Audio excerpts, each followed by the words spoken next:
So best friends got each other's back. We used to cruise around with a bass to the max. Everyone in school while I was in the lab, cooking up some beats that would turn into tracks. High school chillin', I was on a mission. I had bigger dreams of being a musician. Teachers always talked but I couldn't seem to listen. I lived in a fantasy land, they called it fiction. But I was gonna be big one day, playing shows on the road to a sold out stage. Nobody really cared or believed I would make it anywhere close, I would fail and fade. But that's cool, I love that, cause any little doubt gives me energy back. And now, I'm in a place where I'm glad I never gave up on the dreams I had. And big dreams lead to big things, and big swings lead to big rings. Championships or the big screen, anyone who did anything took a big swing. And big dreams lead to big things, and big swings lead to big rings. Championships or the big screen, anyone who did anything took a big swing.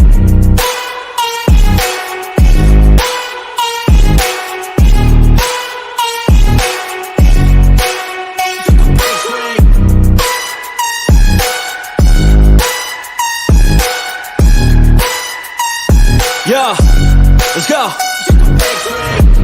So if you want something big, you gotta swing fast, swing hard and commit. You might miss 10 times, but when you hit, just make sure that you get all of it, okay? People at the top took risks. Investing and testing is all that they did. It's not complicated, it just takes grit. So never give up, take a swing at it. And big dreams lead to big things, and big swings lead to big rings. Championships or the big screen, anyone who did anything took a big swing. And big dreams lead to big things, and big swings lead to big rings. Championships or the big screen, anyone who did anything took a big swing.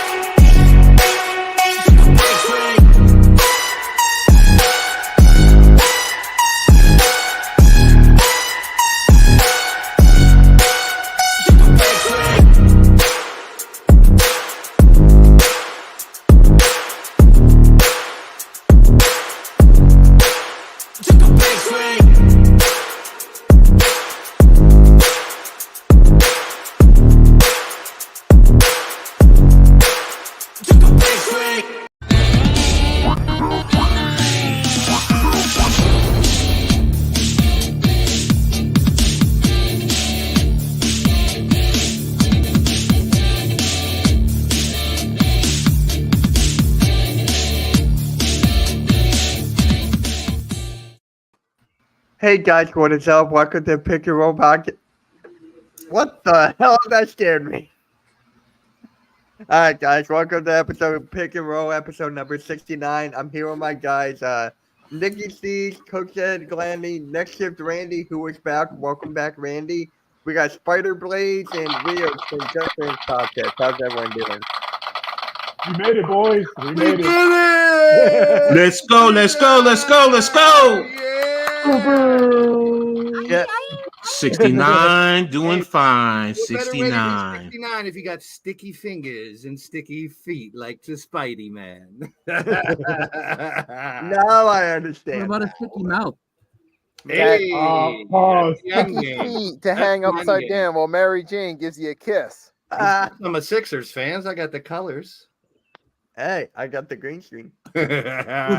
You know what? Let's get Man. started with it. The Sixers survive Hey, Game 5. So we're gonna start off with let's start off with Blaze here. How do you feel about this game in this series after last night? You know how I felt going into it. Yeah. I can see it's hard for you guys to take me seriously with this mask on, but you're gonna have to deal with it for a little bit because I'm Spidey Sixer and I'm hanging on by a thread. That's what that team is doing right now. They aren't the bullies. They're your friendly neighborhood 76ers, or today they could be the 69ers. But it's so hard to like hope whenever it's a game that they had no business winning, in my opinion. Like they could have handed that game away a dozen of times through the second half and then into the overtime, or even have a chance to get into overtime. And I think that you can't give up hope if you are a Sixer fan, but it doesn't look good. Like we were talking about yesterday, I threw out the while he still has worth, if they lose to the Knicks tonight, should they trade Embiid to try to get a bunch back for him now instead of waiting too late? And I mean, it came to that for me, and I was that on the fence, and it's like you wait for this all year, and it finally gets here, and your team's not clicking.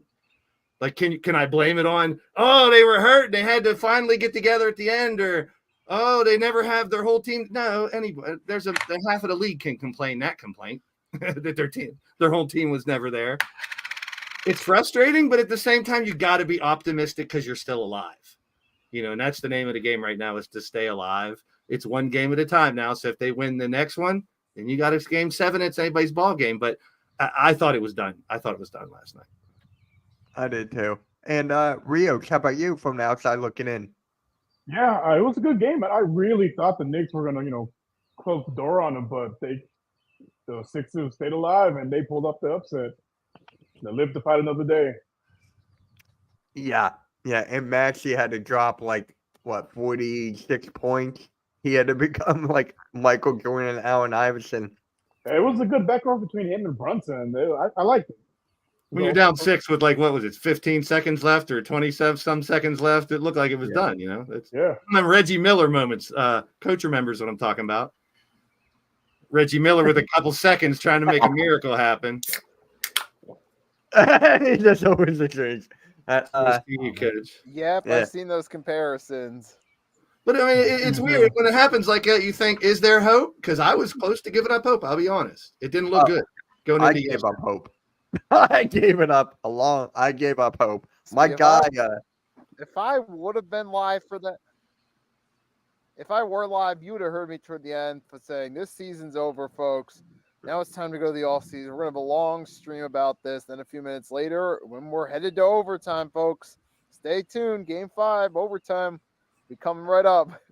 Yeah. And Randy, on the outside looking in, how do you feel about the Sixers and Knicks series?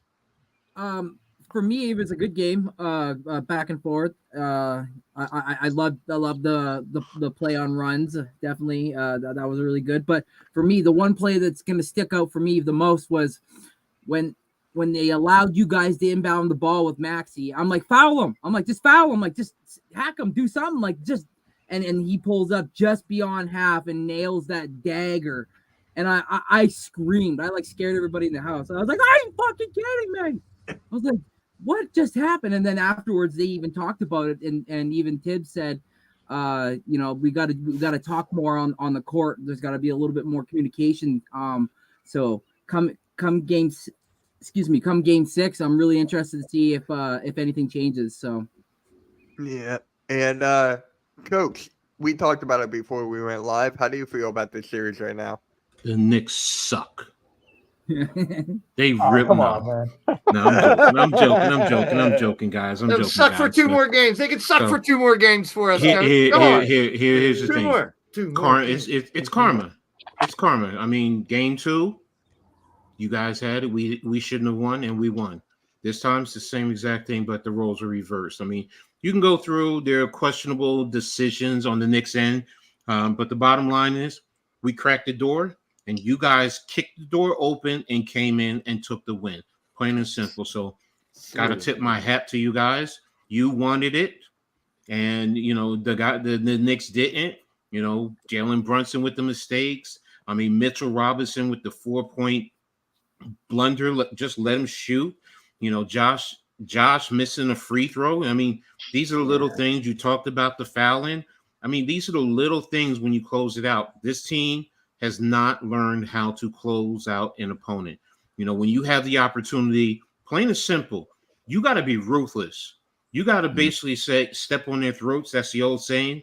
But what I like to say is you got to punch them in the face, then kick in their door, and then go punch their mama in the face to let them know that you're serious. And the Knicks didn't do it. And any talk of them, right now, the focus should be on game 6, plain and simple. Don't talk about the future or anything else. Don't talk about game 7. It's on game 6. That's all that really matters, honestly, right now. Because if you go to game 7, and by the way, I said they talked me into winning in game 5. When initially, what did I say? Yep, It was going to be a 7-game You series. said 7, yeah. And last night I am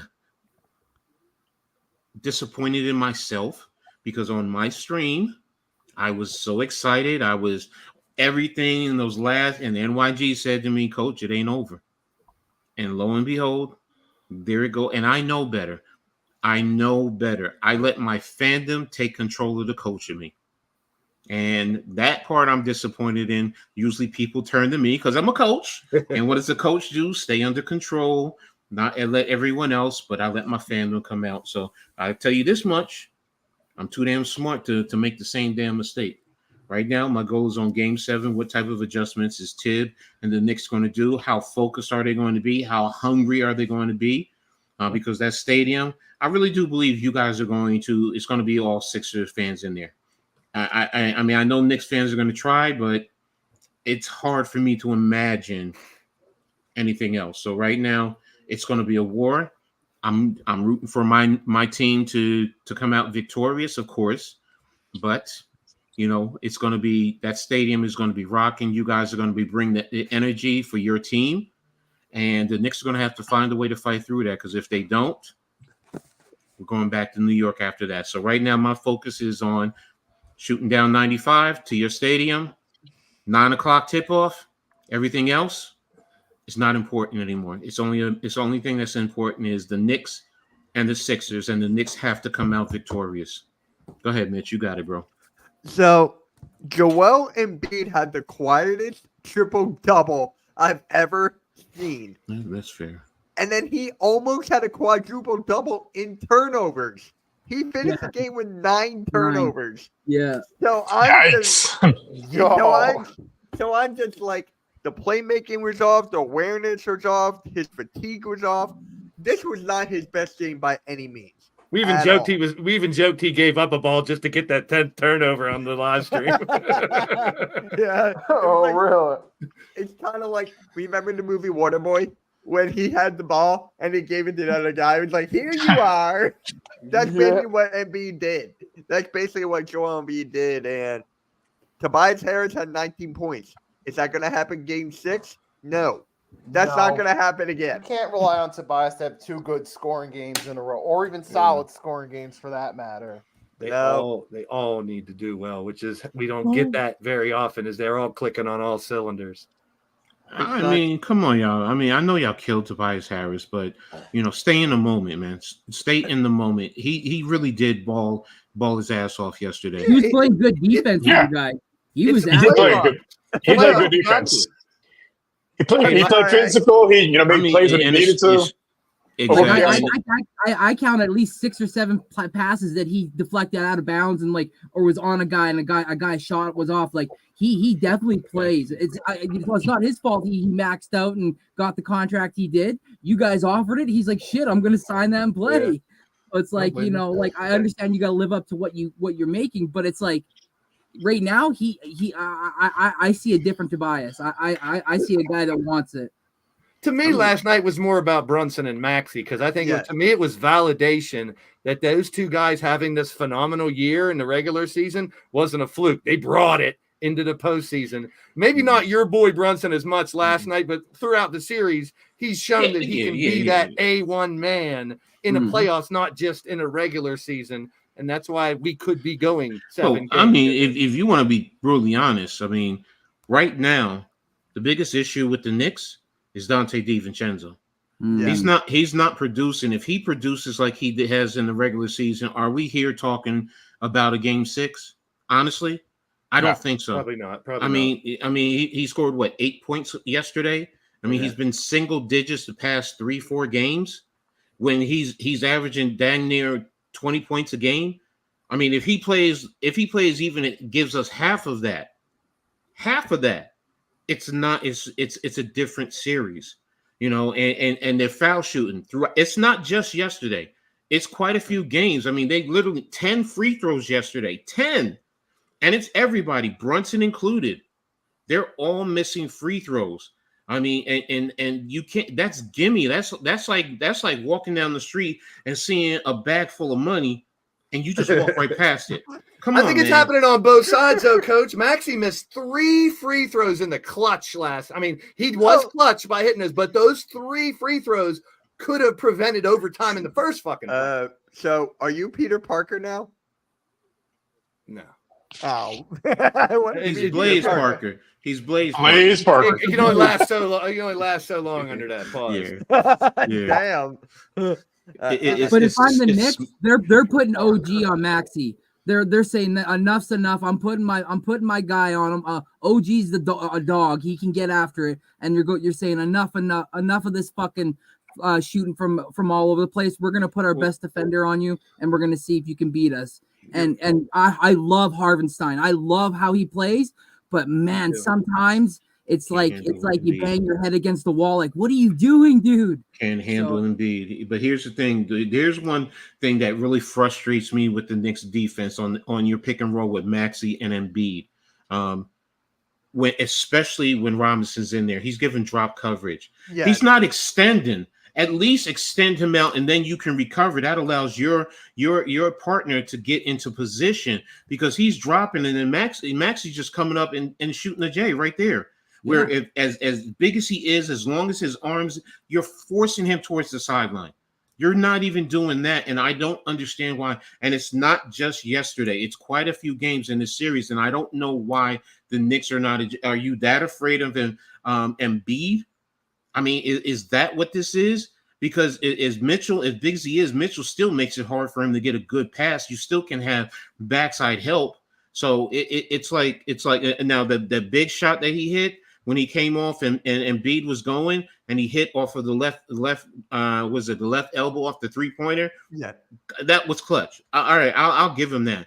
But every other time on the pick and roll, you're giving drop coverage.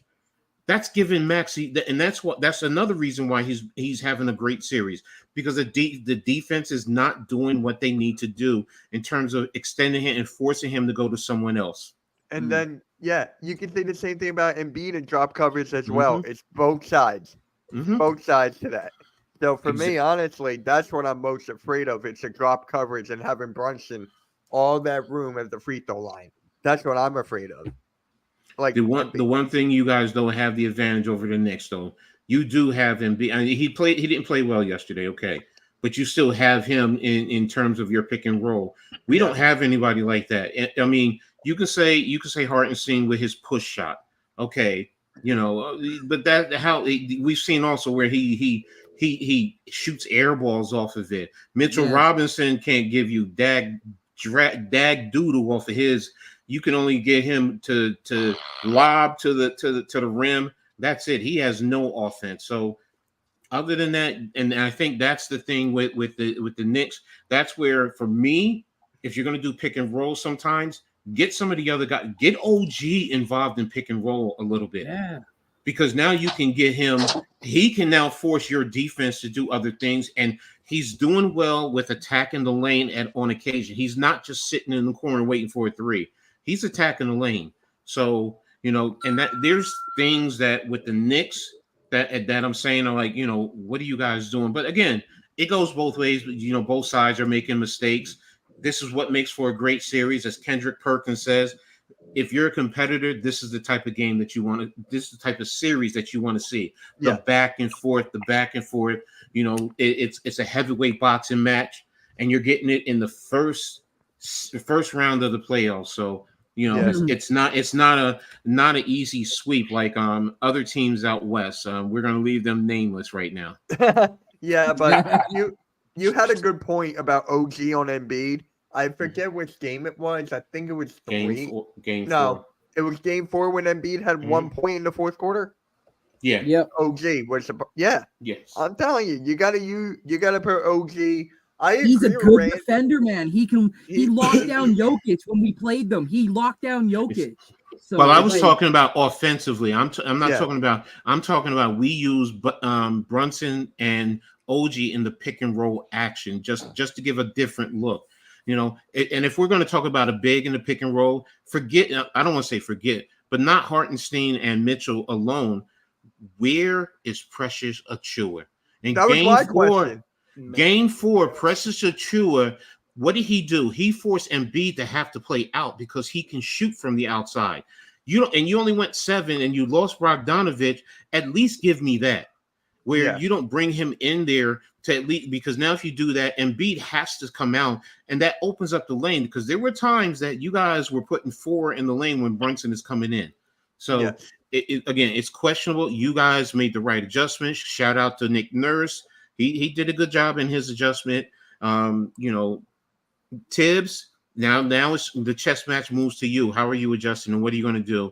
And if it's a close game, what do you do to help close out the game? I've talked enough. Go ahead, y'all. Y'all got it. Yeah. So Coach and I were talking about this when I was live streaming the Celtics and Heat, and we were talking about errors.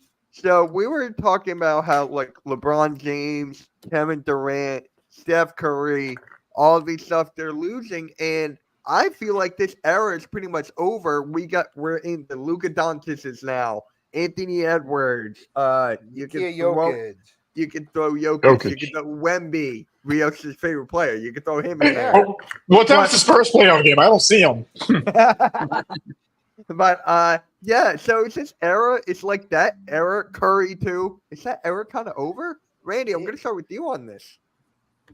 Oh man, I want to say yes, because like the young guys right now are showing it during the playoffs. I mean, like I watched every single game of that Timberwolves series, and I am now like one of the biggest motherfucking fans now. Like I love that man. I love what he did. I love the shit talking he gave to KD, and then he brought it offensively and defensively. I mean, I think this kid could be the face of the NBA forever. I mean, he's already been in a movie. He's already played the bad guy. He embraces being that dude. So for me, I definitely say yes. All right, Rios, how about you? Is this era over? We're on to the Wembanyama era now. Yeah, the Curry era is over. Well, we got to make the playoffs first. I win more than 21 games. Okay. No, I think that era is over because the Warriors are getting older. Clay's probably going to move on. It's just going to be Steph. They're going to have to rebuild, and I don't think Curry can carry a team by himself at this stage of his career. The Lakers with LeBron, who knows where he ends up? Who's might stay, might leave, but yeah, and Durant, like he's stuck in Phoenix because I don't think anyone's going to trade for him with that contract. I agree. Blaze, is this era over?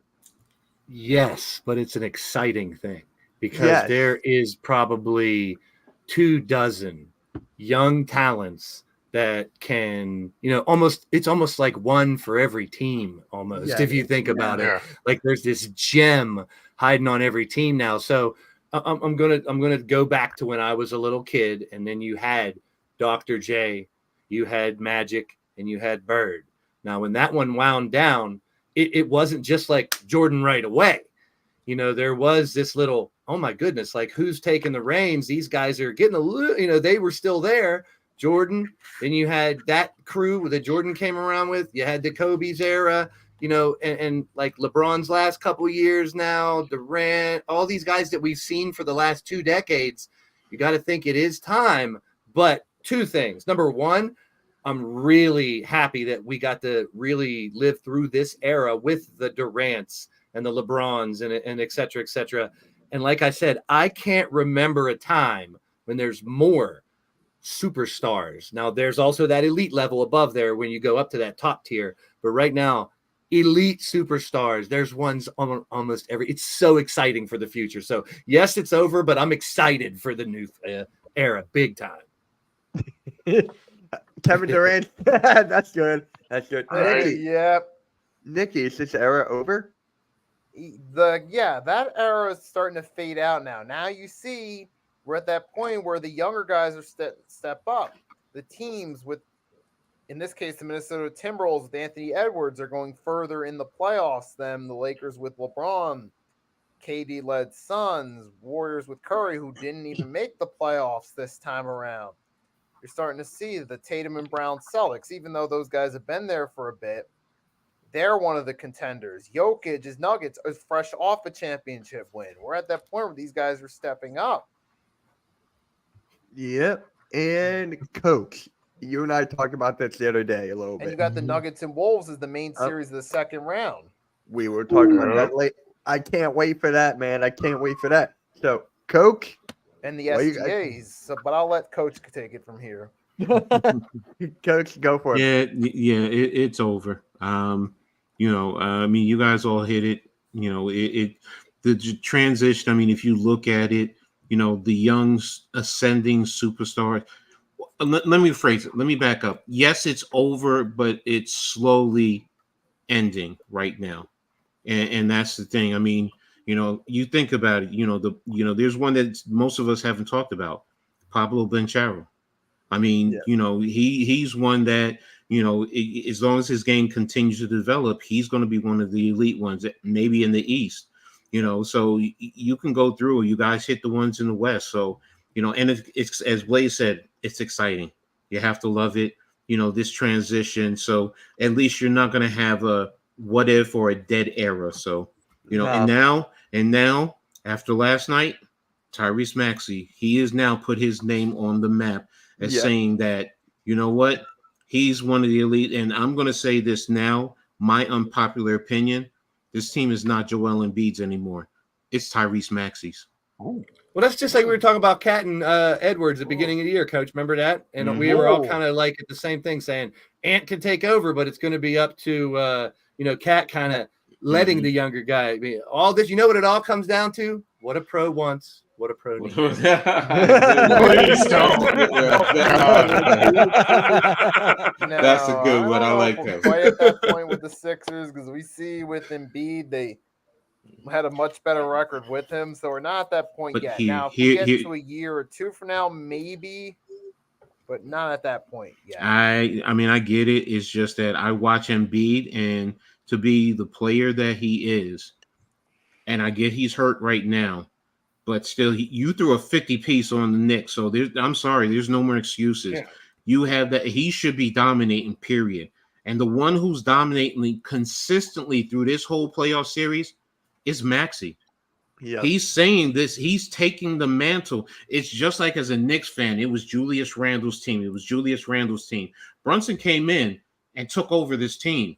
Yeah. And that's what I see in Maxey. I mean, I'm on the outside looking in. I don't see it. But as an outsider, and especially from this playoffs, I'm saying that this is becoming Maxey's team if it's not already.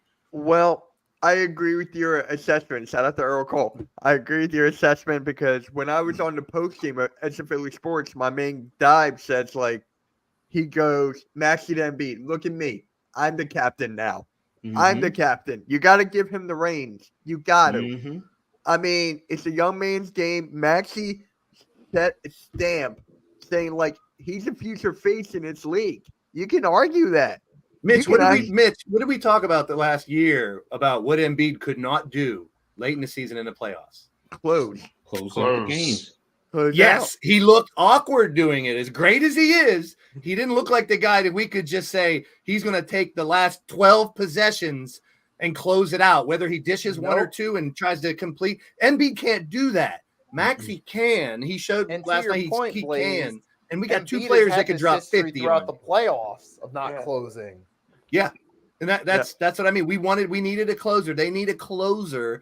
I mean, now is Maxey a always clutch closer? He did it once, so you got to do a lot more to prove to me. Even though I could be the biggest homer of all homers, he's a Kentucky guy and a Sixer guy. I mean, that's two of my favorite teams. So I gotta love this guy. I've invested money in this dude. I've talked about how much money I invested in his cards his rookie year because I was hoping. I literally banked on this guy, and I'm not a gambler. I'm glad to see him reach this next spot, but it's the closing ability that I hope that he can do that Embiid cannot. We've been witnessing that throughout his career. We've seen the growth. We've been seeing all the work he's put in. And honestly, I have a question before we go to our next topic here. Maxey, all NBA second team this year? You guys think all NBA third? Obviously probably not third one. team. I can see third. I'd say probably third team. I'm thinking about the All-Star team and stuff too. I can see third team as well. He's the most improved player. I mean, he could end up getting a year of All NBA 1 or 2, but this year I'd say 3, just because there's so much fucking talent. There's so much Yeah, talent. there's so much talent. And why that's I'm my with that's like 6-3. literally my favorite player. And I'm trying to be unbiased. Would I love him to be first all team? Yes, but I want to be real. I think there's still room for growth in that kid. I mean, as much as he looked great last night, there was times he looked like he didn't know where he was as well. Like he didn't feel as comfortable throughout the whole game, in my opinion. He's not a seasoned playoff guy yet. But to Coach's point, he's already proved he's going to bring that game that he has in a regular season into the postseason. And I'm telling you, I've seen the same thing for Brunson. When he's going to take control late in the game, whether he didn't do as great as you're thinking, late in the game, he wanted the ball. Late in the game, Brunson wanted to create. And I loved seeing that, man. That was like, look at this guy grow. Even though we already know he's top 12, 15 of the league, look at him grow even more in front of us in this playoff series. And it's kind of like, I'm glad Randall's not there. Because then where would this could it have maybe messed up the chemistry? No, I'm playing both sides. I'm playing both sides. No, I get you. But the thing is, when you think about this, when after the OG trade, remember when they traded for OG, they took off. If it wasn't for Randall's injury, who knows where they really would be? They had, I think, 1 or 2 losses. I'm saying it might have been a blessing in disguise. No, I get what you're going, but what happens is Brunson is saying, I have to take more of the load. Yeah. When you have Randall, he can distribute more of it now, and it changes the defense's focus. Yes, I'm saying the same thing you said earlier from the outside looking in. Yeah, I get it. From Maxie, I'm telling you from the outside looking in, I'm fucking impressed with Brunson even more that I didn't think I could be even more impressed. But in this series, I'm like, oh, he really is the dude. You know, I'm like, I've seen him do it all season. But I'm like, can you do it when it really matters? Exactly. And they both are. So I'm loving the series. I thought it was over. Yeah, so do I.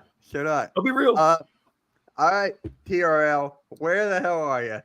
Because the Suns' big three a flop. It's your Suns Phoenix 3, big 3 a flop. Let's start off Flop. with Flop, fizz. Oh, what a relief it is. It hurts though, man. That's such promise. Yes. I mean, that right there. Yes, you know, you were thinking of the big 3, that type of whatever and what was going to happen, but that's when you cross talent and money and you see what happens where it diminishes everything else, because it's not just 3 players to win a basketball game. I'm sorry, it's not. You need those important key role players. I mean, you guys have one of the guys who was on that team. Am I correct? Cameron Payne. Yeah, and they had to let him go to get the money to clear the cap space. So, and they don't look like they mesh very well. So to me, it's a flop. Frank Vogel is about to get fired. One and done. Again, yeah. And it was funny because I did a short skit with the Lakers, like different things Lakers fans might say. My last one was like, I know Frank Vogel wasn't perfect, but he's better in this situation. Darvin Ham is part of the skit. We're going to talk about we're going to talk about the Lakers later as well. So, and now here we are. We're talking about Frank Vogel having a real discussion about it. Talking about he might get fired again. Yeah. Randy, Suns big 3 and then maybe a he'll flop. go coach the Pistons. Yeah. Oh, Monty Williams. No, they're not. They can't fire Monty Williams. He's the highest paid coach. They can't fire him.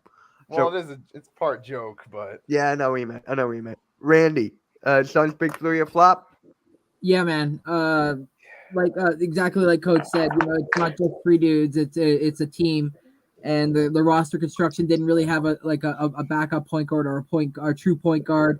And it was really telling when Bradley Beal got subbed out and Vogel went to give him a high five, and he kind of just sloughed it off, and that kind of showed me that maybe the players didn't even believe in the coach. So they were just out there playing basketball, and they just looked out of sorts. So for me, yeah, it was definitely a flop. So sorry, TRL. Rios. Oh, definitely. If you're gonna do a big 3 like they did in Miami, you gotta make sure there's 3 guys in their athletic primes. Outside of Booker, Bradley's on decline. Kevin Durant's not the same Durant of years past. Much more injury prone, and then just no point guard. You can't have those 3 guys like that that are ball dominant with 0 point guards on the roster. It's just not going to work.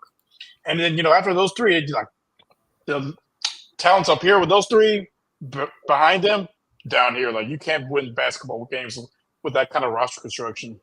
And they're stuck with those guys because they make up of 150 million of the cap, and they can't really move any of them. Yeah. Crazy. And Blaze. Don't mistake this for disrespect. I think he's a good player, but in my opinion, Bradley Beal is not a big three player. He never was.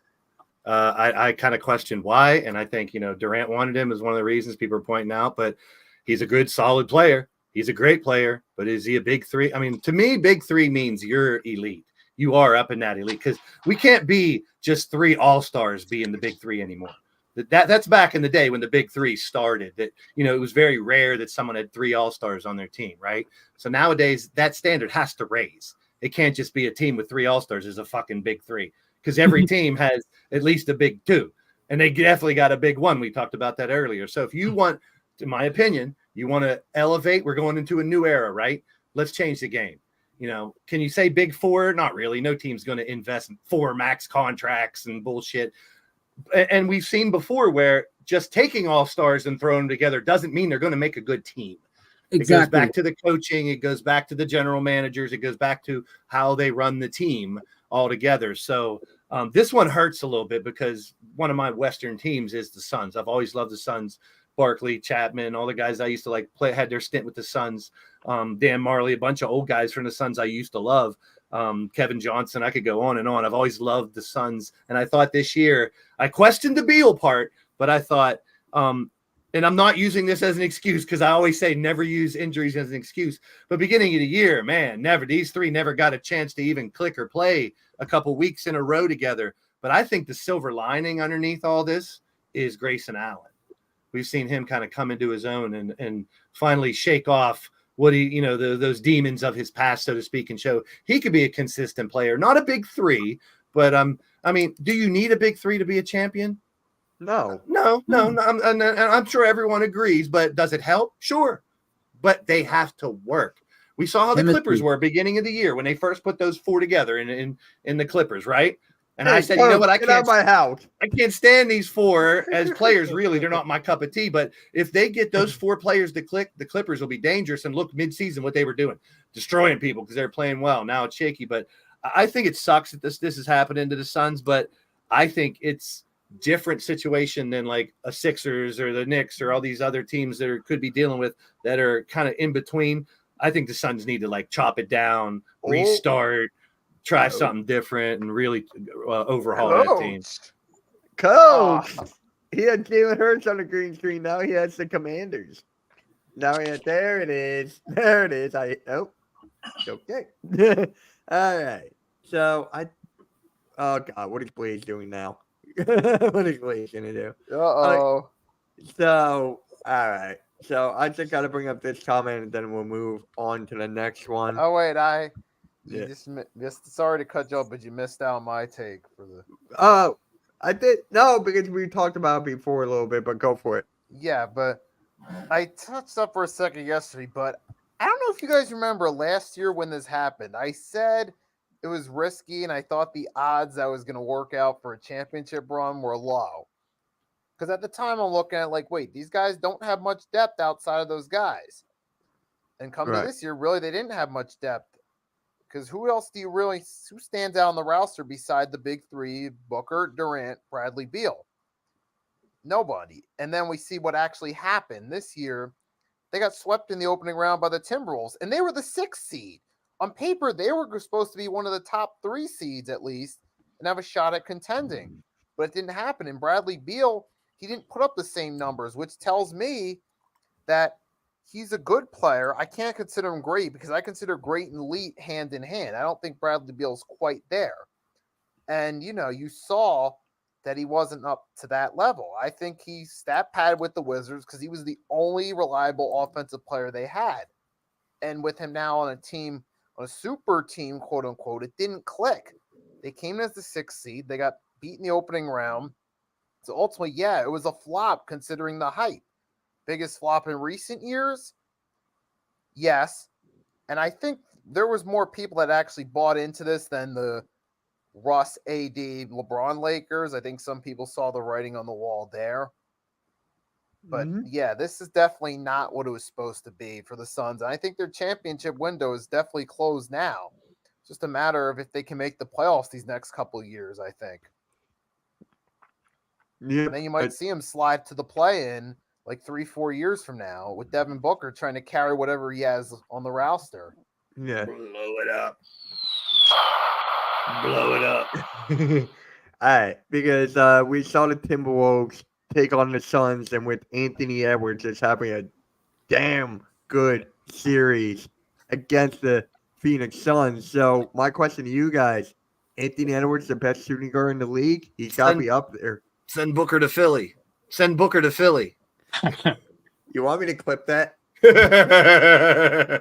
But my question is Anthony Edwards the best shooting guard in the NBA? He's definitely up there now. Yes, he's the man. He is the man. I mean, how many times does he have to dunk over, through, into, over, under, around everybody? This guy is the thing. He is him, as the kids like to say.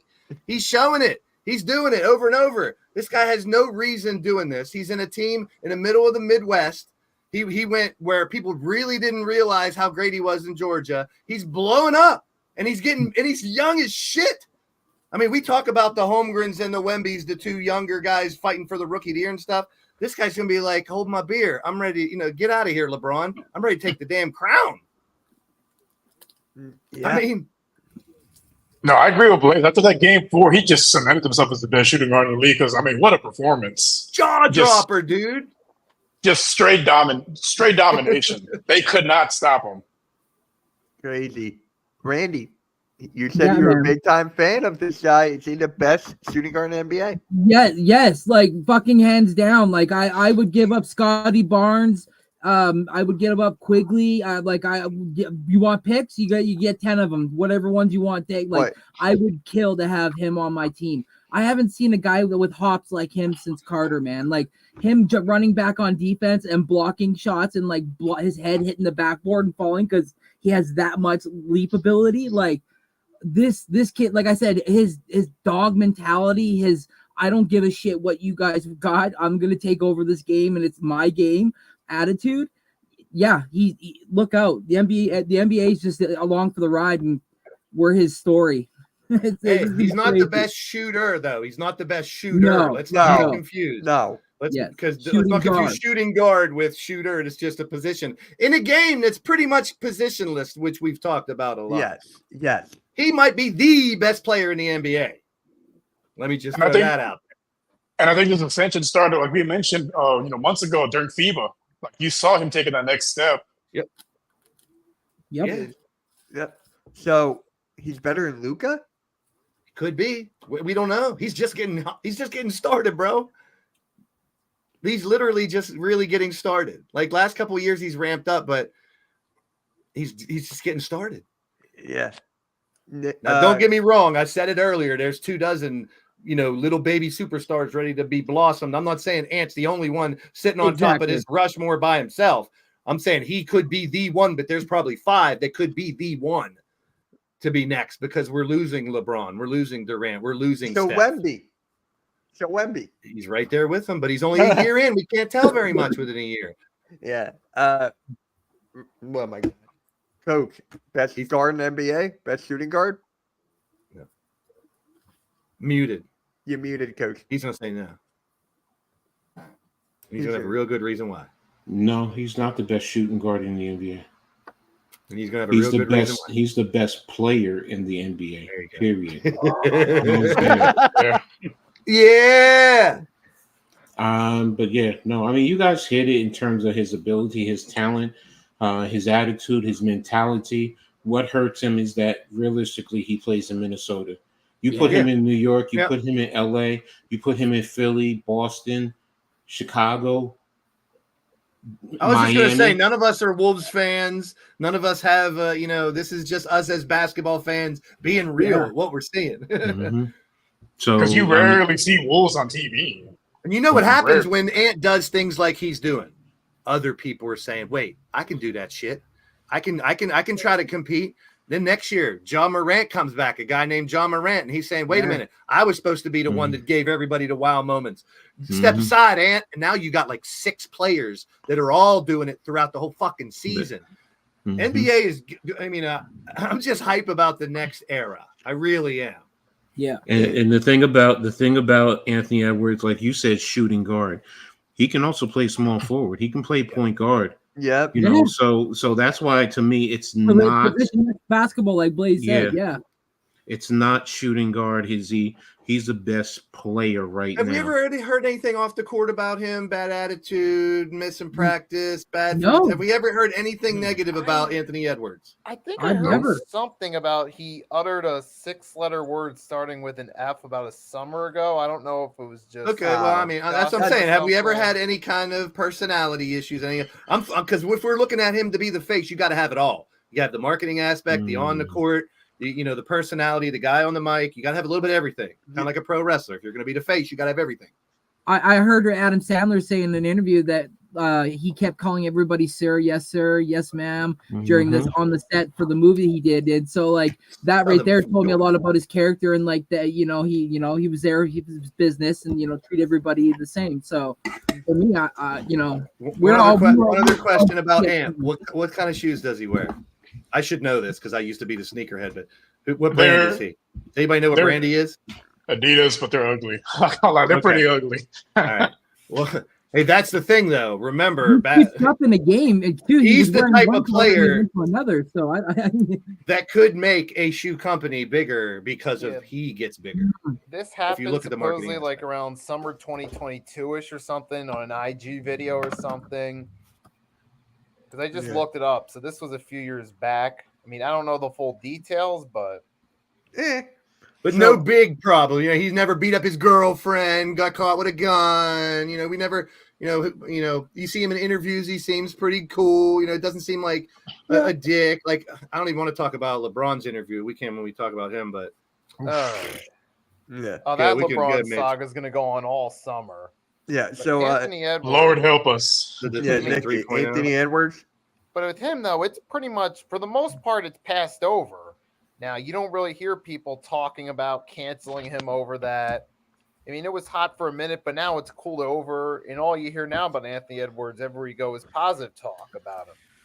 His highlights during the game, the way he plays. And we remember he criticized last year load management, which will do him some favors with the old school type fans as well. He'll get in their good graces. And then, if he can pull a deep run, get the Timberwolves or possibly to the finals, you could be talking about him over Jokic in terms of marketability. And that could lead to him being the face. And the contract? Not just the money, not just all that. He hasn't been hurt. His health has been pristine. Good point. How many times has this guy been injured? I can't even count. Don't you jinx him, Mitch. Don't you jinx him, you son of a... Game 1, Nuggets and Wolves. Down goes Ant Edwards. 5. Oh, here we go. I will clip this Mitch is and now it's trending. over. You're right, though, Mitch. Is my son. You're Anthony right. Edwards is my son. We knew it. Glad he's a cover up. He's Ed Edwards. But Blaze, you were saying? I was saying a lot. I know. I never shut up. What are you talking about? No, you were saying about like the health or whatever. Yeah, I mean you're dead on. I mean it's I don't want you to jinx him, but like I said, we've talked about all these players who play banged up throughout the season. He may very well have had injuries throughout the season, but just sucks it up and plays a tough son of a bitch is what I'm trying to get at. He's the total package. I can't find that's why I asked about the characteristics, the personality and stuff. I was like, thanks for coming over for dinner. Hey, who's coming over for dinner? Oh. Bro. Here's my train of thought. What do we have? Now I'm like, what are we having for dinner? Shit. All right. I'm hungry too. Now, I just want to address this. Fungi, I would not put Maxey there. I would put Anthony Edwards or Luka there. I would not put Maxey there. For Yeah, I Ja, put Maxey at small forward then, just to get him on the list. Yeah, to but there's the list. we Halliburton. forgot about Ja because of his off the court history and the fact that he missed most of this year. He kind of slid under the radar of our discussion. Well, Yeah. will he did come get back? suspended, but let's think about it. Yes. He's also had injuries too that have Yeah. kept him off the You court. just said that. It's not just the gun thing that kept him off the court. And there was the injuries this year, so that could Mhm. serve as a red flag to his potential. It already has. Yes, If he Taco. continues to trend downward, this will be remembered as the start of his downfall this last year. If he continues going that road, Yep. You know where he compares a little bit. I hate to compare anybody to MJ, but I definitely see the flashes because he does ignorant posters. Ignorant. Yes. Michael Jordan would put his hand in your chest, and the ball, when it gets dunked through the rim, he'd make sure it hit you in the face as the defender when it went through. Yeah. Like that's how ignorant. And Anthony Edwards is. Sometimes it seems like he's looking down on the hoop, like he's going down when he's going to dunk. Sometimes, Like It's when he gets the ball, my heart rate goes up, and I'm like, he's gonna fucking destroy the rim. Like I'm something's looking gonna for the happen. trampoline after some of his moves. Yes. Where's that trampoline he just jumped off of? And like, He oh, he's be in the the backup. backcourt. He's in the backcourt, and the ball's already up, and then all of a sudden he just comes out of nowhere. And you're like, how the fuck? He epitomizes why I Yeah. love basketball. He really does epitomize why I love basketball. Attacking the The- rim, the showing that intensity. aggression, the intensity. Yes, Rios, dead. That's the best word that I think. If you could, okay, here we go. If you could describe Anthony Edwards, everyone on the panel, if you can describe Anthony Edwards with one word, what would it be? Intensity. Yeah, that's a good one. Athletic.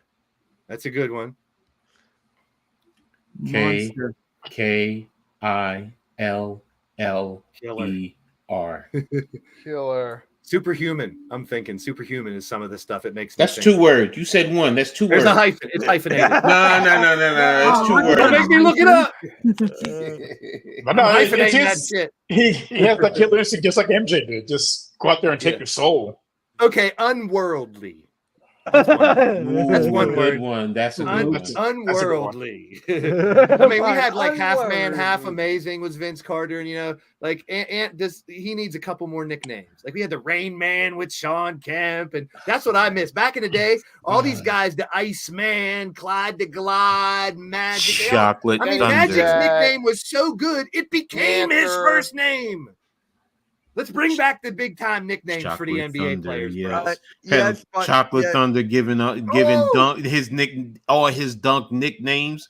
Yeah, you're right, Blaze. I miss those days. All right. What about all Man. Shaq nicknames? Yeah, Spongy. I already saw that. He needs to be in the dunk comp too. My God. Ooh, So, good one. Yes. Go yeah. ahead, Blaze. I'm sorry. So we were talking about the future with Anthony Edwards. Let's dial back and talk about the Lakers and the Nuggets, how the Lakers got eliminated in 5 games. I'm Canadian boy. Is LeBron out of LA? No. He's gonna throw a temper tantrum and beat up a woman in the first row. No. I scared her. I'm scared. Did you see that? Then I jumped and cried like a baby because the coach wouldn't listen to me. That was so embarrassing. Like, bro, you're It's over there so- celebrating, intimidating a 5'0" woman. Like, come This on, is why I man. can't Wait, stand what the happened? argument about greatest of No. all time. Amazing Wait, what basketball happened? player that defied all the odds for 30 years. Sure, that's LeBron. He's a fucking asshole. What happened? So what? He's an No, asshole. I'm just saying that's my. I'm No, allowed to I'm- have my opinion. No. I don't mean it like that. I want him to be an asshole because that means you're pushing yourself for To greatness. discredit your teams, like look back. I saw a Michael little did it. Whether comparison. you realize it. Go I back and look should at have Michael. shared it. I should have shared it. The you don't have to be a sportsmanship person all the time.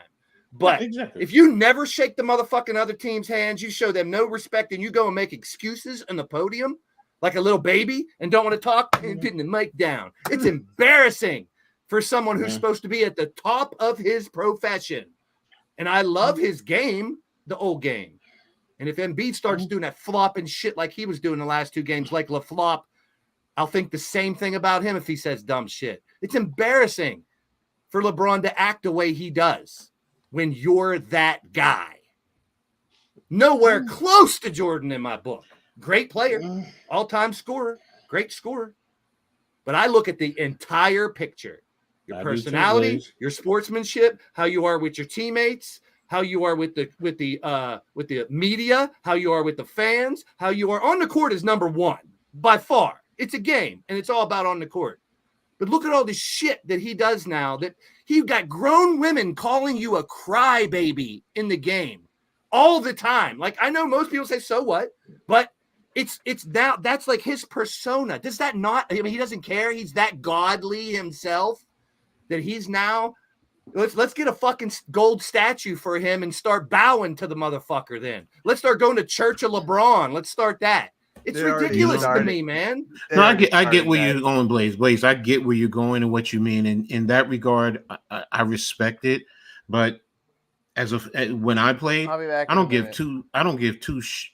two craps what people think per se. I don't. You're not I on mean, TV though. He's on TV. if I was representing a on product. TV, no, that's what I'm getting. If I was, I wouldn't care. But see, that's the thing, though. It's all right. Some people are. No, I get where you're going because you're including the money aspect in that regard. Where me, the only thing that matters is this: how I get it. I don't care if people like me because in the end, I'm great. It's all about the championships, which is why I hold Bill Russell so much higher than everyone else. And that's the thing. Now you're talking about, like you said, how do you respond to the media? To be honest with you, because I had a hard time initially, mind you, I never knew how to handle the media. I didn't like talking to the media because a lot of times my mindset is they manipulate and they twist your words around, or they take everything. Dude, listen, In terms of the media, I get where you're going, especially today. And I'm talking about coming from 1980s. So it's a different era. But I've also done some a little bit, but I've done some journalism in terms of interviewing players after games. There's also the emotion. I get all that. I'm talking about this new era. But this is Yes, the thing I for get the it. show. I get it. I just said we got. I get it. Let's go back to 24 young, very impressionable kids coming out of college that are looking to be you, LeBron. They want to be you. They want to be the man on the court for 30 years. They want to be able to play like you. They want to be able to play as long as you did, as good as you did, or as best as they can. But right now, he is a bad example. LeBron is a bad example on the court, off the court, on the mic, everywhere. Retire, motherfucker. Retire. Fuck your kid playing with you. Get the fuck out of the league. Off the It's got court, such a great future, and he's pissing on it right now, in my opinion. Why are we? Because we have to talk about his bullshit instead of these 12 to 24 superstars that are going to carry this league for the next. But 20 years. why does everyone have to like for example? Because he puts it out there. No, Blaze. What I'm saying is, like, for example, realistically, if we didn't bring up LeBron, I don't have to feel I have to talk about him. I don't care if we talk about that him. rep. He's built that rep. He's earned that rep, in my opinion. And anyone out there who thinks this is not me versus coach or not, this is good debate. This is why I love this show. Is it me? Okay. This is why I love this show. I love this. And Coach, you understand it. I'm talking about the people out there because when people get heated, like I get emotional like this, I get passionate. People might think it's not. This is all in the love of the game. But anybody in the chat who might think I'm just here, just popcorn. I'm just here relaxing. I'm here relaxing. But I'm dead serious in it, man. I mean, I don't expect someone to be Mr. Proper Sportsman 24/7, but you are setting the fucking bar. Now he thinks he's above the fucking law, is what it is. Because he's so great. He's done so much. I'm the number one scorer. I got all these rings. Fuck everybody else. I'm gonna tell fans to go fuck themselves. I'm gonna tell the refs to go fuck themselves. I'm gonna jump and cry like a baby in front of my coach. What is that? I mean, I do think. I mean, some of the stuff about him on the court being a baby is absolutely correct. I think off the court, being a little bit harsh on being a completely bad role model, because there are some good aspects. You know, he doesn't have all this baby mama drama like some players. He He's used to been be a loyal great to role his model. wife. That's my problem. He used to He's be good with that. You're forgetting about one thing. How whenever he goes to a team, it changes every single time. They already had a perfectly built. Then he comes in, he wants to change everything to make it his own. That is why I don't want him in Philly. That is why. I was going to say, Mitch, is when we discussed it a couple weeks back, I was like, I don't want the circus that comes along with it. A lot of people would want it because it's going to bring money. It's going to bring butts in the seats. But it's And Well, look especially at for his track record the struggling last couple of teams. years. Where's the sign that all of a sudden he's going to click and bring 4 championships the next couple of years? It don't look good. He's on the downslide. He's going to year with his kid, and bye-bye, LeBron. See ya. And I ain't going to miss you Yeah. at this point. I will remember the first 10 years of LeBron's career and love that. And the formula's been he goes to a team, trades all the young talent, tries to bring in, top 10 players, gets coaches fired, they underperform, everyone gets to blame but him, then he leaves. Rinse But he and has repeat.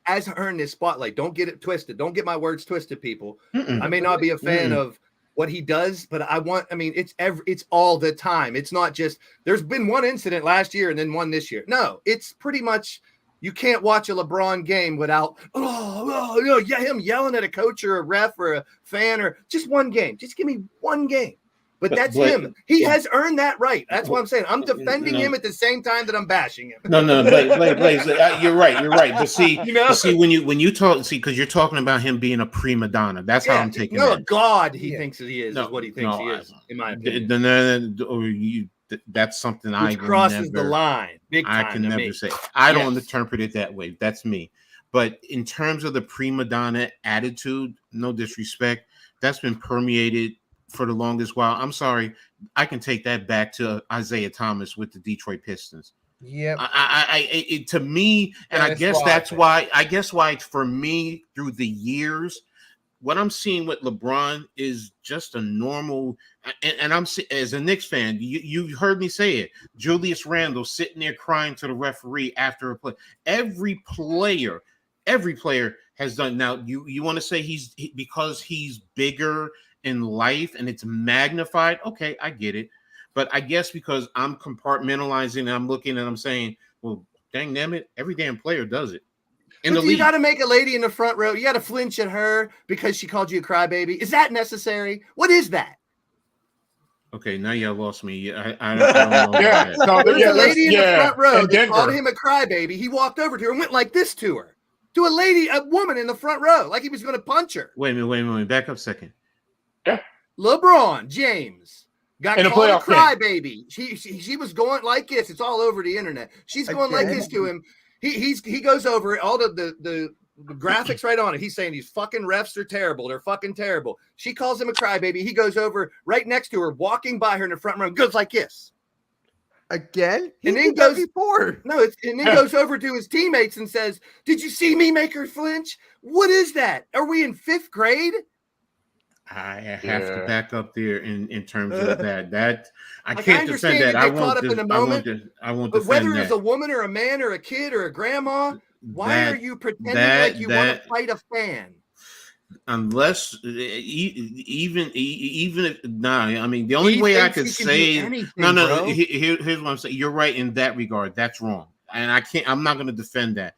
I'm not going to, because right now when you say that instantly takes me back to Detroit and Indiana, and it's like are we starting to head that way? And it's no, I can't. I will never defend it. I will never. The baby antics, the crying on the field, jumping up and down. I don't get. Do that to the wrong Knicks fan or Philly fan. Do that to the wrong Knicks or Philly fan. You're right about that. You might get hands, and then we got this bullshit. Now we got to talk about why you're right. LeBron wanted to fight a like fan. that Sixers fan flipping off Westbrook. Yeah, my point as a pro, that guy's a doctor. As a pro on his level, I'm not even saying as a general pro. There got to be some level of decorum. Everyone's looking at me. Let's not make it a scene. Let's make it an example of how people should be. And he's not at that. I think he's at a frustration point. I mean, it kind of shows that the team didn't come together the way he thought. They got their little fucking, prize in the middle of the year and thought they were the shit, and it fell apart when everyone thought it would. And now, I mean, instead of just going back, I mean, I saw a little clip where people were comparing, and I'm not saying I hate this LeBron Jordan comparison, but they were showing like similar situations that these two went through and how they reacted to it. And they were showing Mike in a conference afterwards, and they showed LeBron do his little shit, throw the mic down and walk out. It's like if you put them all next to each other, sure, you can make anyone look better or worse, but it's like he changed. It's like, why did he have to change? Like he thinks he's above the law is how I feel. And someone who does that, I mean, respect authority to a certain extent. Yeah, you're going to argue with a referee or probably not always agree with your coach. but he's literally scolding referees and coaches like they're little kids. And now he wants to fight women in the stands. Yeah, I can't defend that. I won't defend. But I that. mean, what's worse about doing the flinch is going over to your buddies and saying, I mean, there's pictures Did you see everywhere of that? him saying, "Did you see that? Did you see me make her flinch?" You know, Like that's what bull. is That's BS. You're right, Blaze. You're 1 trillion, 1 quadrillion% right. You for know, the most because part, you're what on the that says- floor eliminates that, but it's over and over. Why are we talking about all this dumb shit? And yeah, I can accept a lot of the on-court antics because you're trying to win a game. You can convince a referee to call a foul. I get all that. Trust me. Trust me. It's frustrating when that part. That's why I'm so glad this fucking era is over. I will miss Steph Curry because I love that dude. Durant never really panned out to what he was supposed to be, but LeBron, good riddance, my man. Good riddance. And if we're still on the LeBron thing, I did read a weird article today about little Bronny being down to 4 colleges now instead of, and one's West Virginia. And here I can have a personal tie here. It's Duke, Ohio State, Louisville, and West Virginia. What about Duquesne? No, it wasn't on the list. There was 4. So I don't know if Duquesne's off the list or what. This is a situation that's fluid. It could change tomorrow, you know. So as of the last time, now here's a situation I know. There's a kid named Rodney Gallagher. He's from my hometown. He plays for West Virginia, wide receiver. He was best friends with LeBron's son, Bronny, for 2 years. He's in West Virginia. LeBron has friends. He has connections here where I'm at, which is 15, 20 minutes away. So if he does go to West Virginia, I can make sense of that. He's already been in this area a few times. So if Bronny wants to come here, he's already welcome here. Maybe he can help West Virginia. But I'm not rude. I'm not canceling out the fact he might get fucking drafted just for the sake of LeBron. Yeah, I can see the Lakers going to try to keep him there because I think if they don't draft him, he probably leaves. Which I think is the dumbest thing in the world as a business. Got a I player get it. option for Why? 51 million. Yeah, y'all but forget. don't go into the draft. Where does LeBron go from there? That's the big LeBron question. is staying in LA because they're staying. What you call was talking.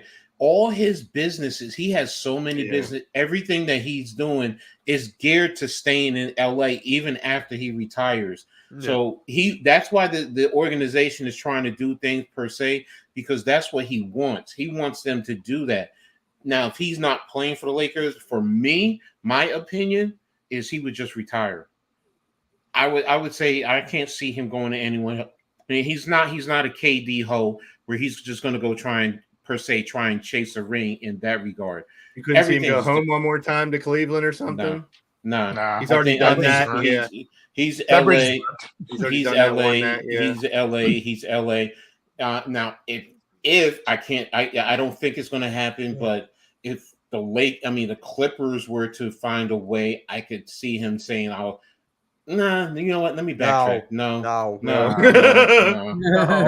I don't see him retiring because he's going to want a farewell tour. His ego he's going to want a farewell tour. He's not going to retire. Yeah, he wants 5 more years. But it's LA. It's with the Lakers. That's what I'm saying. He's going to say, at the end of the day, shout out to Blaze Radio for that. At the end of the day, he's going to say in LA. But listen, that is something that we will have all offseason to talk about. Trust me. So thank you, LeBron, for giving us content for the offseason because, you know, we talked about the decision 1.0 back in the day. We're going to have that kind of shit all offseason. So, all right. Now, let's talk about the most hype series of the next round.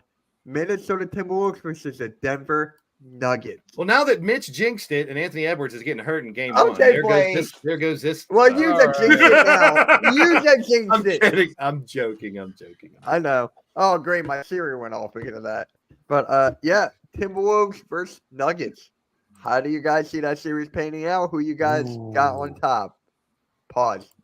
It's going to be a good one. I think it's going to be a good back and forth. I think because, you know, with the Nuggets, they play as a team. Even on the off nights, they still find a way to win. And Jamal Murray turns into Jordan in the playoffs. I love Jamal Murray. But I think this is going to be a good test for Anthony Edwards because he's going against a team that's, the Nuggets are favored to win. So it's going to be a real good test for him to see if he's able to, carry these young Timberwolves to a couple wins, and maybe we get a game 7. I see it going Nuggets in 6, but I mean, if it goes to 7, I wouldn't complain. I would not complain either. Nikki? And spinning off what Rio said, I still think the Nuggets are the better team. But even if the Nuggets win in 6 or 7, that could be a good confidence booster for Anthony Edwards going forward. He can learn from that experience of being against the top team, coming close, and do better in the future. But I do think as of now, the Nuggets are the better team this season. I think as long as everyone on their side stays healthy, they should come out on top and move on to the conference finals. How many games? Who you got on top? How many games? The Nuggets in, I'll say 7. All right, Nuggets in 7. Coach. Minnesota has the best defense in the league. Yeah. And that right there is where it leaves me. And Ant knows that this is his opportunity to make a name and elevate his status in the league. And there's one big other factor, because if Gobert can at least contain, I'm not saying dominate or shut him down, but if he can contain Jokic, and you have Murray and Edwards, who in Denver matches up with Cat? That to me is probably going to be a big X factor. Yeah, they probably throw someone like Aaron Gordon at him or something. It's gonna be, it's gonna be tough. It's going to be tough, and it's like, my mind says don't vote against Denver, but my heart is like Minnesota right now is on the upcline. They really are, and they play very well defensively. And it's how does Denver handle that defense? And Minnesota, it's not just their starting five. They have guys on the bench that can come in and sustain. Mm-hmm. I'm going to go with the upset, Minnesota in 7. Oh, okay. All right, please. The beauty of this one is I have no freaking idea how this is going to play out. And I love that about it. I really don't. I mean, obviously you want to think, Nuggets are the champs, Nuggets on a roll. They got Jokic rolling, Jamal playing hot, Porter on fire every once in a while. They got seems to be rolling on all cylinders right now. Why not just roll through towards? But then you got this red hot team, and like Coach just pointed out, when you got one of the best defenses also, you can change the game. You change the pace. You change the flow of the game. If they can take them out of rhythm, they'd have to steal one in Denver. That's the bottom line, which that's the bottom line. Can they steal one in Denver is the question we're asking. And that's tough. That is tough to say. So I'm going to pass. I don't know what's going to happen. I can't wait to find out what's going to happen. I would hope 7 games. I'm a 7-game guy. I love game 7s, or I'll take every series in the whole damn playoffs to go 7. Yeah. Hey, the best 2 words in sports, game 7. Yeah. Yeah. And for me, it comes down to Michael Porter Jr. Is that guy going to be automatic from beyond the arc? Is this guy going to hit his shots? Because if he's on fire, I don't think Minnesota can contain that. I honestly don't think so. So I got Denver in 7. Here's the thing with Porter, too, and I'm a big MPJ fan. I love Michael Porter Jr. I invested in him, too, just so I get both Tyrese's. But the thing with Porter is, can he do that and blow up and be that guy? Yeah, but he's inconsistent. He can be very inconsistent. That's always been his problem. As talented as he is, if he could tap into that and gain consistency, I think he's got the talent to be a perennial all-star. But right now, he just suffers from that. Can't stay even partially consistent. But when he clicks, here's the other side of the coin. When Porter is hot, like you say, and he is tough to defend, he gets tunnel vision sometimes, and he doesn't pass the ball. Like, he's not the best assist guy. He gets very greedy when he gets hot, which a lot of shooters do. But that could be his downfall sometimes too. And I'm a huge Michael Porter Jr. fan, but he could be the X factor, is what you're trying to say. And then if you want to flip the other side of the coin too, Karl-Anthony Towns. We all know what that guy can bring. He's a stretch 4. That guy, we've seen him put up like what? How many points did he put up when Embiid dropped like 70? Cat dropped like 40 or 50 that one night. Hey, so and I said is capable of that. Watching Cat since Kentucky, I know how he is, and he's an alpha. And we talked about this beginning of the year too. Will he give up the reins to Anthony Edwards? So right now the conundrum is It seems like he is. It is Ants, but can Cat show that he can be old Cat at the same time while we get new Anthony? You know what I'm saying? Like he's given over the reins, but he still has to be the Cat he can be, but at the same time kind of step aside for the new boy. And that is a hell of a duo if they can do that. But Cat is, like we talked about at the beginning of the season, Cat isn't the one to be like, and think about him. He's the guy who has been the man for a long time. And right now, who is everybody talking about? Not Cat. They're talking about the other guy. So you bet your ass Cat has a fire under there to show. He wants to show the fans and everybody, hey, you're talking about my boy and he's my boy, but I want to show you guys I'm still here. So that could be a factor too. So I'm with you, Mitch. Correct. And one more thing before we go into the next one. Rudy Gobert. We know what he is on the defensive side of the ball. What is he going to bring on the offensive side? Is he going to bring up 0? Is he going to bring up like he can give you a 20 piece, a 25 piece in the middle of and he can get going. And don't forget what's his name? What's the point guard? What's his name? Conley. Conley will get him going, and next thing you know, you're getting those lobs, and he can sky over Jokic, man. He can sky over Jokic, and if he starts getting those monster dunks, which energizes that team, man, and it changes Denver on how you have to defend them, because that's the whole thing. And then you add Conley, and Conley he's sneaky good. He'll just sit back there, give you that lefty three. Then he's driving right down the lane, kicking it. I mean, that's why Minnesota to me is. But you made a good point, and Blade, you made a good point. Like you guys, you've been watching him since Kentucky. I've been watching him since he was in Piscataway, New Jersey, going to St. Joseph Metuchen, and literally around not that far from where I used to live at. So I've seen him play in person. And back then, yes, Blaze, you were right. He was a man amongst boys, and he's ascended it, and he's been put on that pedestal where he's used to that. So you're right. So I'm still taking Minnesota in 7, though. Yeah. And one last thing before we go into predictions: the Boston Celtics. People keep on saying that they're like leaps and bounds over everyone else, and I'm like, no. The Sixers are there. The Knicks are there. You can argue even the Cavs. The Cavs are there. Yeah. Well, first thing I want to know is what's going on with Porzingis. Yeah, he's out. That's a big piece of the puzzle. Out. He's getting surgery. I think he's out. Yeah, that's a big piece to the puzzle. Yeah, he's definitely getting surgery, or because they said it was like the same as Giannis, so he's out for a few games. I think he's out for a few games. If it's not surgery, then yeah, he's going to be out for. But that does change a little bit, because the difference between Boston being one of the best and being that team that everyone was putting on the top shelf was Porzingis' second half of the season, along with everybody else. So now losing that piece, and listen, this is just a fact. I'm not using it as excuse or anything, but you got to think about this all the way across the board during these playoffs. Yeah. One person goes down on some of these teams, changes the whole outlook of these playoffs, because there's a lot. Look at the Thunder sitting there. They got to wait. So they're going to be healthy. They're going to be rested, but they're super young. They have no experience deep into the playoffs, but they have the talent. That's a huge question. The East, I think the East is still way up for grabs. It is. I think I'm right there with you. Actually, you can probably sit here and have an argument for all 8 teams to make it to the finals. Somewhere along the line. Is there any argument that you can make?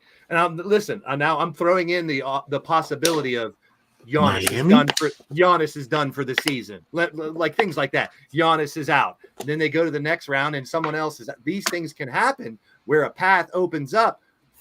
Miami last year was a good example. They came out of nowhere. Yeah. Can they do it again this year? No, they don't have all the same pieces. Probably not. But I'm just saying, I think the East is wide open and the West is tight like gnat booty, as my man from Outkast used to say. It is tight out there in the West. Yeah. Got that booty on their tight like gnat booty. Yeah. So there's just one player on Boston that Coach and I were talking about, and I think he's extremely underrated, Derek White. Yeah. Derek White and his shooting ability and his defense. I made this take a couple days ago and months ago. he might Derek be White's the gonna be piece all- this year that finally gets him over the hump if he continues playing that way. Yep, coming Derek into his White. own, definitely. Yep. Yeah, Derek White's going to be an all NBA defensive team first. He's going to be all first see that. defensive team. So I'm saying, look out, because we know that Tatum doesn't really step up. In the last game, he did not, but he has the supporting cast to do it. That takes him over. But I can still see the Knicks or the Sixers taking them because of how physical we play, how dominant it is on both sides of the ball. Man, go So, full circle I to can my see first both one of sides. my first comments about these 24 young guys ready to take over the league. The best thing about that is there's probably another dozen guys right below that level that can make it up into that level and give us even more stars. Like we were Correct. just talking about some of these names that are, the mid-level stars that have the talent, just need the opportunity. And if they do, the next thing you know, we got more legendary players to talk about. I mean, it's just super exciting right now. The rest of this playoffs is going to be fire. It's unpredictable to me at this moment, even though you got the Nuggets and Celtics who have led the way most of the year, but that doesn't guarantee shit at this point. It's going to be fun to watch, man. It's going to be fun. Strap it in, folks. It could be the T-Wolves. It could What? possibly Which- be maybe the Thunder. Strap it on, strap it up, strap it down, strap it in, strap it on. Strap Pause. Pause. It is episode 69, motherfuckers. Wrap up. It's getting dirty up in here. I was gonna wear my mankini, but I forgot to shave. That was my idea.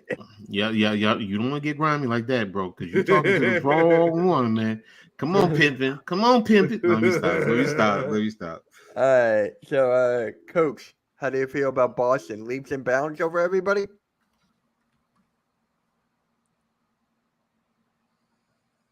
Boston. Okay. I want to go Coach. bitch slap that damn team after. No, you stop. No, they're not leaps and bounds over everyone. I mean, I agree. first and foremost, how are you going to handle a team that's physical? I mean, to be honest with you, if they face Orlando is a physical team, and they play good defense. So heck, even Cleveland with their quote unquote twin towers, so they do play good physical defense. How do they handle that? But Boston does seem to just find a way. This year are you serious? All right. I love it. Don't even give No. them- Everybody get it. Everybody grab it. Everybody grab it. I can't even see it. I can't It's right even at the see it. bottom. No, it's Oh. not. It's not there for me. Sucker. It's okay. It's okay. But Coach, oh you were saying?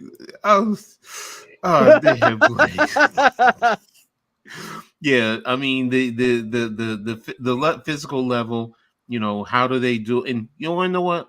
Even if Porzingis was there, he doesn't. I don't think he can handle certain physical players. So, are they leaps and bounds over everyone? No. Are they still an elite program? Yes. So, but you know what? It won't surprise me if they lose. So, I knew, Blaze, you were going to put it out there. I knew you. I know you. All right, Rios, how do you feel? Yeah. You think they're leaps and bounds? No, I don't think they're leaps and bounds. I think the East is wide open, but whoever wins the East isn't winning the NBA championship. Whoever makes it out of the West is winning it. I think the West is leaps and bounds above the East right now. Yeah. You can make that argument, but I can see where you're coming from there. I can see it. All right. Now we're going to go with the predictions for tonight's game, and we'll throw in tomorrow's games as well. Heat in Boston tonight. At Boston. I mean, Austin. I should be. This gives me an odd feeling that maybe the Heat might. I don't know. Maybe I'm just trying to go against the grain without realizing it. I mean, there is a chance the Heat might get a win, maybe take it to game 6, or Boston flat out wins it tonight. I'll put it that way. Okay. Coach.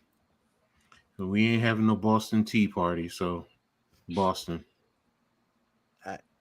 Blaze, while 69. you're having fun with 69, who you got Who does? winning? True. 69. Who you got winning? 69. 69, blow your mind, baby. All right. Let me guess. Home team? 69. Home team. All right, Rios. Boston. I'm going Miami. I'm gonna go Miami here. Dallas at the Clippers. Ooh. So the series is tied 2-2, and it's in LA tonight. So I'm gonna go with Dallas. I'm going with the away teams. Chris is going Clippers and Miami. Whoever wants to take it, take Is it. Kawhi playing tonight? Yeah, I was about to ask, is Kawhi playing? I think I don't know. That's why I took Dallas just to be safe. Yeah, if Kawhi's playing, I'm going Clippers. Okay. I think Kawhi playing Clippers, if not Mavs, that could go. That's going to be the X factor for that outcome. All right. Blaze? 69. All right. All right. Okay. We know what Blaze wants tonight. Mm-hmm. Yeah, baby. Yeah. All right, guys. No, I'm just We're not doing that again. All right, I only guys. had one opportunity to do this for the 69th episode. Now we got 100 more shows to go. Okay, for what? 100 more to go. 100 more to go. 100 bottles of beer on the wall. 100. 100 bottles. 100 pick and rolls on Oh the my wall. God. 100 pick and rolls. I've only had one time where I've actually heard someone do the entire song. But That is so cool. let me do it right now. Give me full screen. No, I'm just kidding. No! All right, guys. So that concludes episode 69. We'll see you next week. Make sure you hit that like and subscribe. And yeah, Promo Yeah. cookies. we'll catch you all later.